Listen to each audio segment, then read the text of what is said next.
Terima kasih buat teman-teman sudah klik video ini dan selamat datang juga di Speak Hukum. Ini adalah video kita pertama. Dalam Speak Hukum ke depan, kita akan membahas mengenai seputar dunia hukum. Kita akan membahas mengenai hukum yang ada di dalam kehidupan kita sehari-hari yang tentunya saya akan sampaikan dan paparkan secara sederhana dan tentunya mudah untuk dipahami oleh teman-teman semua.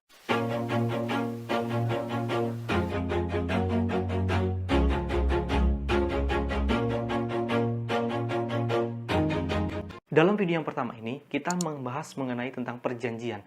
Kita akan membahas mengenai kenapa perjanjian itu penting, dan kemudian syarat sahnya sebuah perjanjian itu apa aja, sehingga perjanjian itu dikatakan sah dan berlaku berdasarkan hukum.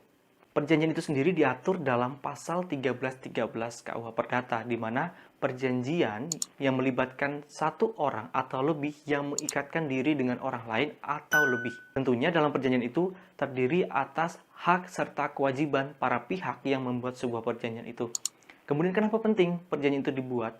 Dan perlu diperhatikan karena perjanjian itu bisa menjadi salah satu alternatif dan dasar hukum untuk menyelesaikan sebuah perkara nantinya. Ketika kita sudah membuat perjanjian dan ternyata dalam pelaksanaan perjanjian tersebut ada salah satu pihak yang tidak melaksanakan kewajibannya, maka kita bisa menggunakan perjanjian di awal tadi untuk menjadi dasar kita menyelesaikan sebuah sengketa atau permasalahan dalam perjanjian itu sendiri. Perjanjian itu diatur dalam pasal 1320, itu mengenai syarat sahnya sebuah perjanjian. Yang pertama, yaitu adanya sebuah kesepakatan yang mengikat, dan kemudian kecakapan untuk membuat perjanjian. Yang ketiga adalah suatu pokok tertentu, dan yang keempat adalah suatu sebab yang tidak terlarang atau sering disebut sebagai sebab kausa yang halal. Yang pertama, kesepakatan yang mengikat. Dalam membuat sebuah perjanjian, itu adanya sebuah kebebasan para pihak untuk membuat sebuah perjanjian. Tentunya tidak ada unsur paksaan, tidak ada unsur penipuan, dan tidak ada unsur kekhilafan. Artinya bahwa para pihak sadar dan para pihak sepakat untuk membuat sebuah perjanjian. Misalnya, dalam sewa menyewa kos atau sewa menyewa rumah, para pihak tentunya penyewa dan pemilik kos atau rumah tersebut bersama-sama menyepakati bahwa mereka akan melakukan sebuah perjanjian dan mereka sepakat mengenai harga, mengenai di mana letak rumahnya, dan objek tertentu mereka harus sepakat dan mereka harus bersama-sama mau untuk membuat sebuah perjanjian. Yang kedua adalah kecakapan untuk membuat sebuah perjanjian.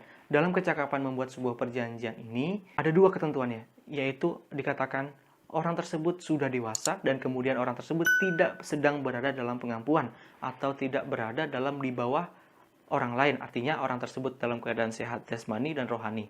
Dan kemudian orang tersebut tidak sedang dalam pengampuan atau tidak sedang sakit atau tidak sedang menjalani hukuman dan lain sebagainya. Kemudian syarat yang ketiga adalah suatu pokok tertentu.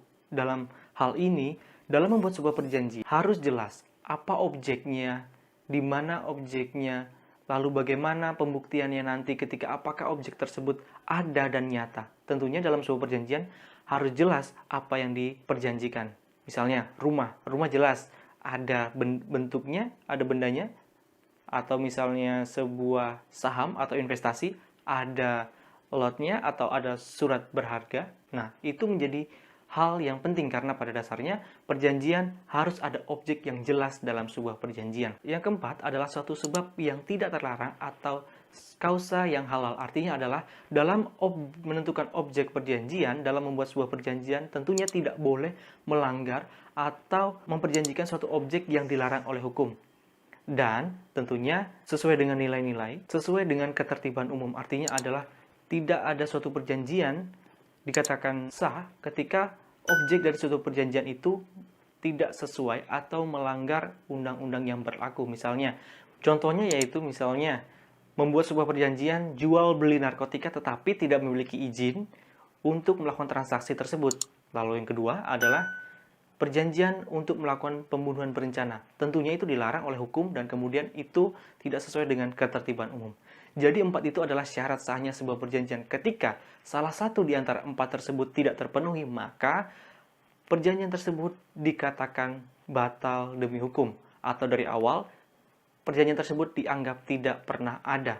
Maka penting kita mengetahui apa syarat sahnya sebuah perjanjian. Dan tentunya ketika teman-teman membuat sebuah perjanjian, yang paling penting adalah 4 ini harus terpenuhi. Dan tentunya tidak ada unsur paksaan sama sekali dalam membuat sebuah perjanjian. Ketika teman-teman suka dengan video ini, teman-teman bisa support di channel Speak Hukum ini, dan teman-teman bisa menonton video-video selanjutnya seputar tentang hukum dalam kehidupan kita sehari-hari yang dipaparkan secara sederhana dan mudah dipahami. Terima kasih.